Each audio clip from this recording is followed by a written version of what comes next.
So good morning guys. तो चलिए start करते हैं आज के यानी कि 21 मार्च के इंपॉर्टेंट करंट अफेयर्स को। तो इस प्रश्न में आपसे पूछ रहे हैं अभी हाल ही में किसे संगीत कलानिधि पुरस्कार के लिए चुना गया है। तो आंसर होगा बॉम्बे जयश्री को।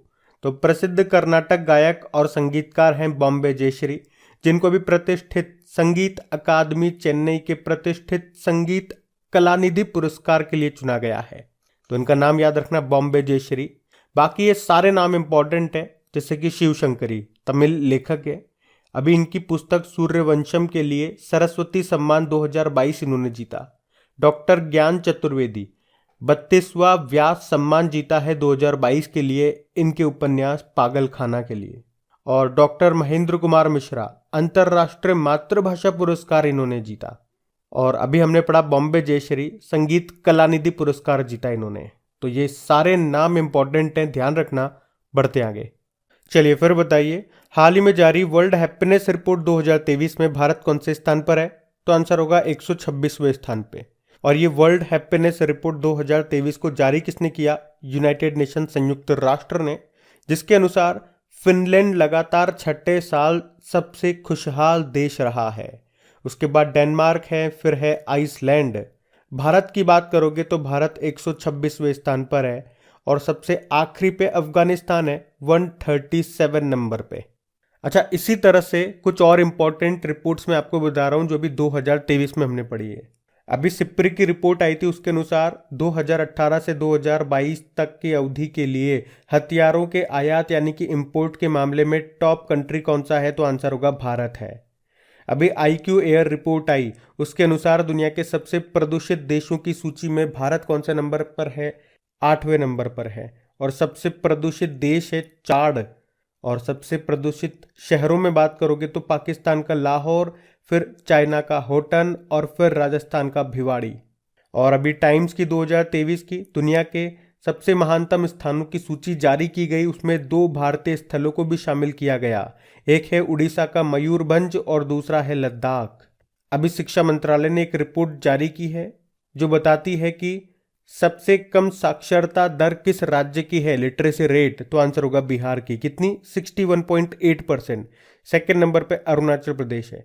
सबसे ज्यादा लिटरेसी रेट केरल की है, 94% है। अभी अंतरराष्ट्रीय IP सूचकांक आया था, उसमें भारत 42 पे है, टॉप पे अमेरिका है। अभी ग्लोबल फायर पावर इंडेक्स 2023 आया, उसमें भारत 4th पे है और टॉप पे अमेरिका है। और अभी हमने पढ़ा था वैश्विक आतंकवाद सूचकांक ग्लोबल टेररिज्म इंडेक्स 2023, उसमें टॉप पर अफगानिस्तान है। भारत इसमें 13वें स्थान पर रहा। तो ये कुछ मोस्ट इंपॉर्टेंट आपके इंडेक्सेस हैं, इनको ध्यान रखना। हम बढ़ते हैं आगे। अच्छा चलो, एक प्रश्न का उत्तर दो। हैप्पीनेस से आपको बताना है, हैप्पीनेस डे होता है, वर्ल्ड हैप्पीनेस डे, वो हम कब मनाते हैं बताओ। हम बढ़ते हैं आगे। चलिए फिर बताइए, अभी हाल ही में पशु चिकित्सा और आयुर्वेद पर अंतर्राष्ट्रीय आयुर्वेद सम्मेलन का आयोजन ये कहाँ किया गया। तो आंसर होगा हरिद्वार में। तो अभी हाल ही में हरिद्वार के आयुर्वेदिक विश्वविद्यालय के ऋषिकुल कैंपस में पशु चिकित्सा और आयुर्वेद विषय पर अंतर्राष्ट्रीय आयुर्वेद सम्मेलन का आयोजन किया गया। इसमें इस बात पर जोर दिया गया कि पशु उपचार में आयुर्वेद का उपयोग किया जा सके। अच्छा, मैं आपको कुछ इंपॉर्टेंट सम्मेलन जो समिट सभी हुए हाल ही में, उनके बारे में एक बार रिवाइज करवा देता हूं। जैसे कि अभी 5वां आसियान भारत व्यापार सम्मेलन का आयोजन हुआ कुआलालंपुर में। अभी 23वां राष्ट्रमंडल कानून सम्मेलन का आयोजन हुआ गोवा के कैपिटल पणजी में। अभी अखिल भारतीय महिला लोक कला सम्मेलन का आयोजन हुआ मुंबई में। चलो बताओ, अभी किस शहर में बायो एशिया शिखर सम्मेलन 2023 के 20वें संस्करण का आयोजन हुआ? हैदराबाद में। अभी राष्ट्रीय युवा संसद महोत्सव का 4था संस्करण हुआ नई दिल्ली में। अभी राष्ट्रपति जी ने 7वें अंतर्राष्ट्रीय धम्म सम्मेलन का आयोजन कहाँ किया? भोपाल में। अभी यूपी वैश्विक निवेशक शिखर सम्मेलन 2023 का आयोजन हुआ लखनऊ में। अभी हमने पढ़ा 22वां विश्व सतत विकास शिखर सम्मेलन सस्टेनेबल डेवलपमेंट समिट का आयोजन हुआ नई दिल्ली में। चलो बताओ, अभी ग्लोबल बिजनेस समिट का आयोजन कहाँ हुआ? नई दिल्ली में ही। जबकि ग्लोबल टेक समिट का आयोजन हुआ विशाखापत्तनम में। अभी फरवरी की बात है, 23वां India international sea food show का आयोजन कहाँ हुआ? कोलकाता में। जबकि बताओ, अभी पहला भारत स्टेक डेवलपर सम्मेलन का आयोजन कहाँ हुआ? नई दिल्ली में। अभी 30वीं राष्ट्रीय बाल विज्ञान कांग्रेस का आयोजन हुआ अहमदाबाद में, जबकि अंतर्राष्ट्रीय पर्यटन व्यापार मेला फितूर का आयोजन हुआ मैड्रिड स्पेन में, और 8वां इंडिया इंटरनेशनल साइंस फेस्टिवल का आयोजन कहाँ हुआ, भोपाल में। तो ये कुछ इंपॉर्टेंट सम्मेलन समिट्स थे, इनको ध्यान रखना। बढ़ते आगे। फिर बताइए, हाल ही में कॉटन कॉरपोरेशन ऑफ इंडिया के सीएमडी किसे नियुक्त किया गया? तो आंसर होगा ललित कुमार गुप्ता को। तो अभी कॉटन कॉरपोरेशन ऑफ इंडिया ने ललित कुमार गुप्ता को सीएमडी के पद पर नियुक्त किया है। वैसे भारतीय कपास निगम स्थापना होती है 1970 में, हेडक्वार्टर मुंबई में है। अच्छा, यहां से एक स्टैटिक प्रश्न मैं आपसे पूछूं, मतलब डे वाला प्रश्न है, वर्ल्ड कॉटन डे, विश्व कपास दिवस कब मनाते हैं? तो आंसर करना 7 अक्टूबर को। अभी गंजी कमलावीर राव ये फसाई के सीईओ बने। Santosh Kumar Yadav national highways authority of India के अध्यक्ष बने। शांति कुमारी तेलंगाना की पहली महिला मुख्य सचिव बनी है। तो ये नाम न्यूज में है और इंपॉर्टेंट भी हैं, ध्यान रखना। बढ़ते आगे। चलिए फिर बताइए, 2023 में पोषण पखवाड़ा का कौन सा संस्करण मनाया गया? तो आंसर होगा 5वां। तो महिला व बाल विकास मंत्रालय के द्वारा देश भर में विभिन्न कार्यक्रमों के साथ पोषण पखवाड़ा 2023 मनाया गया। इस साल 5वां पोषण पखवाड़ा आयोजित किया जा रहा है। ये पखवाड़ा 20 मार्च से 3 अप्रैल 2023 तक मनाया गया। इस बार की थीम है सभी के लिए पोषण, एक साथ स्वस्थ भारत की ओर, यानी कि nutrition for all together towards a healthy India. और इसे मनाने का उद्देश्य क्या है? जन आंदोलन और जन भागीदारी के जरिए पोषण के महत्व के प्रति जागरूकता और खाने की स्वस्थ आदतों को बढ़ावा देना। आप जानते हो वैसे 2023 को मोटे अनाज का अंतर्राष्ट्रीय वर्ष के रूप में हम मना रहे हैं। मोटे अनाज यानी कि बाजरा, और बाजरा को ही हमने क्या कहा? श्री अन्न। आप जानते हो वैसे भारतीय बाजरा अनुसंधान संस्थान कहाँ पर है? हैदराबाद में, जिसे श्री अन्न के लिए उत्कृष्टता केंद्र एक्सीलेंस सेंटर बनाया गया है, ये भी ध्यान रखना। अच्छा, वैसे पोषण अभियान की हम बात करें तो ये 8 मार्च 2018 को राजस्थान के झुंझुनू जिले में लॉन्च किया गया था। और पोषण पखवाड़ा की बात करें तो ये पोषण अभियान की पहली वर्षगांठ मनाने के लिए मार्च 2019 में लॉन्च किया गया था। वैसे आप याद रख सकते हैं कि सितंबर महीने को पूरे देश में राष्ट्रीय पोषण माह के रूप में मनाते हैं हम लोग। तो ये काफ़ी सारे पॉइंट्स मैंने आपको इसमें बताए, इनको ध्यान रखना। हम बढ़ते हैं आगे। चलिए फिर बताइए, अभी अंतर्राष्ट्रीय प्रसन्नता दिवस कब मनाया गया? तो आंसर होगा 20 मार्च को। तो हर साल 20 मार्च को इंटरनेशनल हैप्पीनेस डे के रूप में मनाया जाता है। इस बार की थीम क्या है? सावधान रहें, आभारी रहें, दयालु बने, be mindful, be grateful, be kind. और हैप्पीनेस इंडेक्स आपको बता ही दिया, 126 नंबर पे भारत है और टॉप पे फिनलैंड रहा। और ये जो दिन हम मनाते हैं ये हमारे जीवन में खुशी, तंदुरुस्ती और मानसिक स्वास्थ्य के महत्व को बढ़ावा देने के लिए मनाते हैं। वैसे 20 मार्च को हम विश्व गौरैया दिवस भी मनाते हैं, वर्ल्ड स्पैरो डे, जिसकी थीम क्या है? I love sparrow. वैसे 20 मार्च को एक और डे मनाया जाता है। किस डे की मैं बात कर रहा हूँ? अगर पता है तो कमेंट बॉक्स में टाइप करके बताओ, मैं आपको आगे बताऊंगा। अभी बढ़ते हैं आगे। फिर बताइए, एशिया का सबसे बड़ा ट्यूलिप गार्डन कहाँ बना? तो आंसर होगा श्रीनगर में। तो जम्मू कश्मीर के श्रीनगर में एशिया का सबसे बड़ा ट्यूलिप गार्डन जनता के लिए खोल दिया गया है। बगीचे में 16 लाख ट्यूलिप फूल हैं। ट्यूलिप गार्डन ये जम्मू कश्मीर का एक लोकप्रिय पर्यटन स्थल है और ये विश्व भर में पर्यटकों को आकर्षित करता है। अच्छा, अगर मैं आपसे पूछूं भारत का सबसे बड़ा एरोमेटिक गार्डन सुरभि वाटिका ये कहाँ पे खुला? उत्तराखंड के नैनीताल में। भारत के पहले क्रिप्टोगेमिक गार्डन का उद्घाटन कहाँ किया गया था? उत्तराखंड के देहरादून में। और बताओ भारत का पहला मॉस गार्डन कहाँ खुला? उत्तराखंड के नैनीताल में। वैसे ट्यूलिप फेस्टिवल जम्मू कश्मीर में ही मनाते हैं। जम्मू कश्मीर ये 2 में टूट गया था, जम्मू कश्मीर और लद्दाख में, 2 यूनियन टेरिटरी में। कब बने थे? 31 अक्टूबर 2019 को। वैसे जम्मू कश्मीर की 2 कैपिटल है, समर कैपिटल श्रीनगर है और विंटर कैपिटल जम्मू है। लेफ्टिनेंट गवर्नर कौन है? मनोज सिन्हा है। अच्छा, श्रीनगर का गहना किस झील को कहते हैं? डल झील को।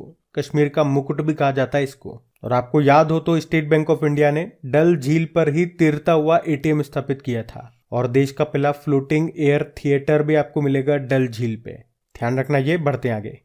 चलिए फिर बताइए, सऊदी अरब ग्रैंड प्रिक्स फार्मूला 1 रेस को किसने जीत लिया? तो आंसर होगा सर्जियो पेरेज ने। सर्जियो पेरेज ये रेड बुल के ड्राइवर है और इन्होंने अभी सऊदी अरब ग्रैंड प्री फार्मूला 1 रेस को जीत लिया है। और वैसे 2023 में बात करोगे तो अभी तक बहरीन ग्रैंड प्री हुई थी, उसको मैक्स वर्स्टैपेन ने जीता था, वो भी रेड बुल की ड्राइवर हैं। अच्छा, वैसे आप मुझे बताओ कि भारत की पहली फॉर्मूला ई रेस ये कहाँ हुई?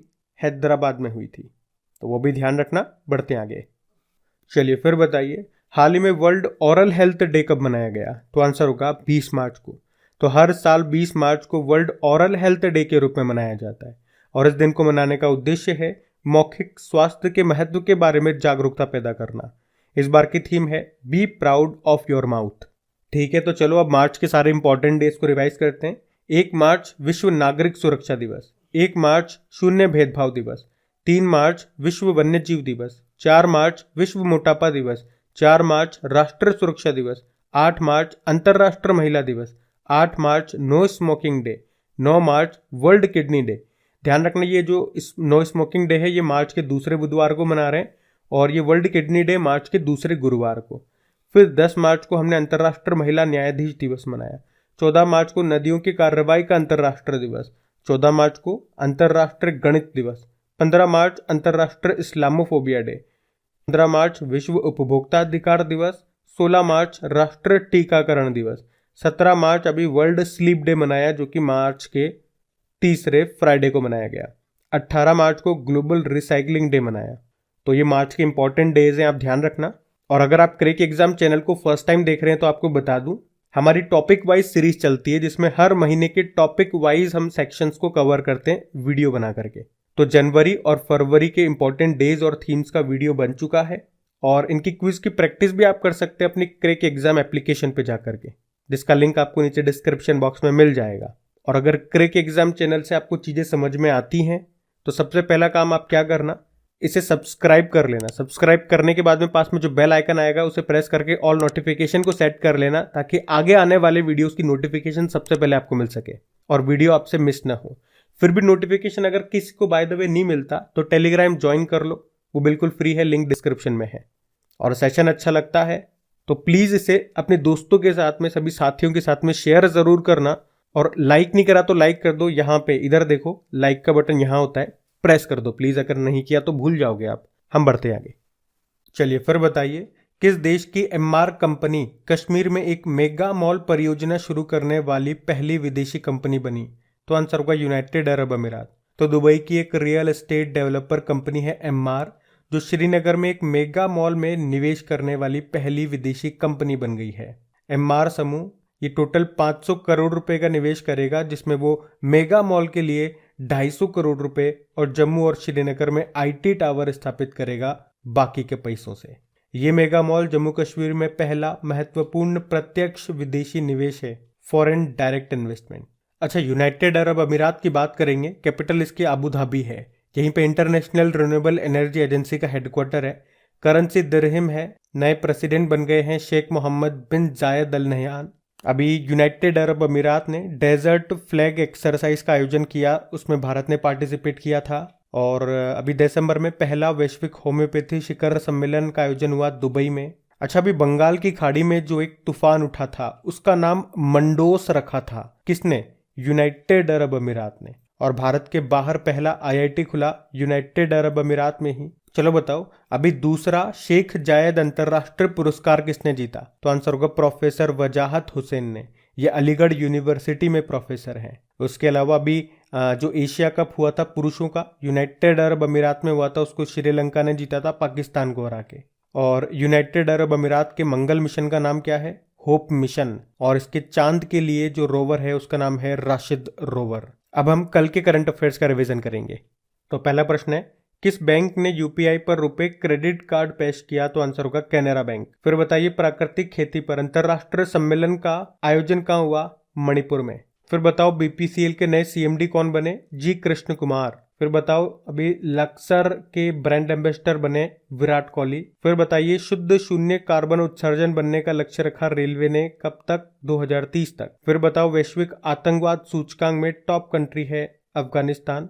फिर बताओ, नेपाल के तीसरे उपराष्ट्रपति कौन बने? राम सहाय प्रसाद यादव। फिर बताओ, हमारे कृषि मंत्री ने कहा एग्री यूनिफेस्ट का उद्घाटन किया? बंगलुरु। फिर बताओ, अभी एटीपी मास्टर्स 1000 खिताब जीतने वाले सबसे उम्रदराज खिलाड़ी कौन बन गए?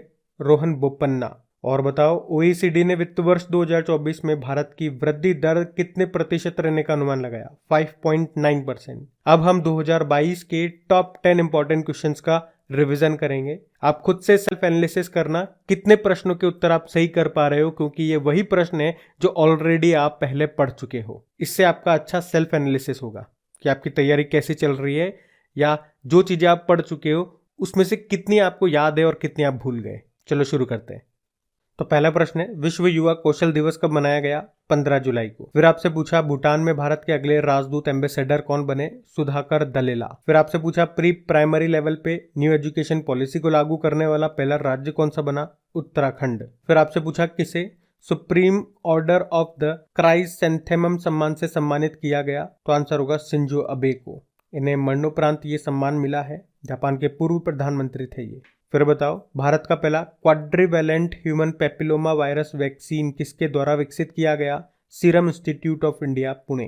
फिर बताओ अभी जुलाई 2022 में किस टेलीस्कोप ने ब्रह्मांड की पहली रंगीन तस्वीर जारी की? जेम्स वेब टेलीस्कोप ने। फिर बताओ कौन सा देश नाटो की तकनीकी सहयोग कार्यक्रम में शामिल हुआ? तो आंसर होगा यूक्रेन। फिर बताओ किसे federation of Indian fantasy sports ने अपना महानिदेशक बनाया? जॉय भट्टाचार्य।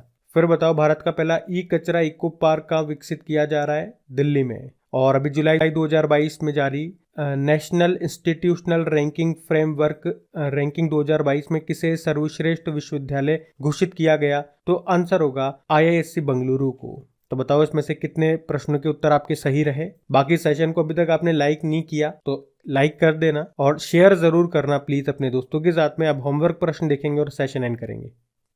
तो कल के वीडियो में आपसे पूछा था प्रधानमंत्री नरेंद्र मोदी ने प्रवासी भारतीय दिवस 2023 सम्मेलन का उद्घाटन कहां किया था? तो आंसर होगा इंदौर में। आप सभी ने प्रश्न का बिल्कुल सही उत्तर दिया है। और 20 मार्च के डेली करंट अफेयर्स क्विज के रिजल्ट भी हमारे पास आ चुके हैं। टॉप 5 स्टूडेंट्स की बात करें तो टॉप किया है बबली कुमारी ने, कांग्रेचुलेशन बबली। उसके बाद मुशर्रफ अली हैं, अंकित कुमार है, वर्षा कुमारी है और इरम है। आप सभी को कांग्रेचुलेशन। बाकी आप सभी क्विज लगाएं, अच्छे से इनकी प्रैक्टिस करें। क्रिक एग्जाम एप्लीकेशन में क्विज मिलेगी, वहीं पे इनकी PDF भी मिल जाएगी। क्रिक एग्जाम एप्लीकेशन का लिंक नीचे डिस्क्रिप्शन बॉक्स में है। Thank you.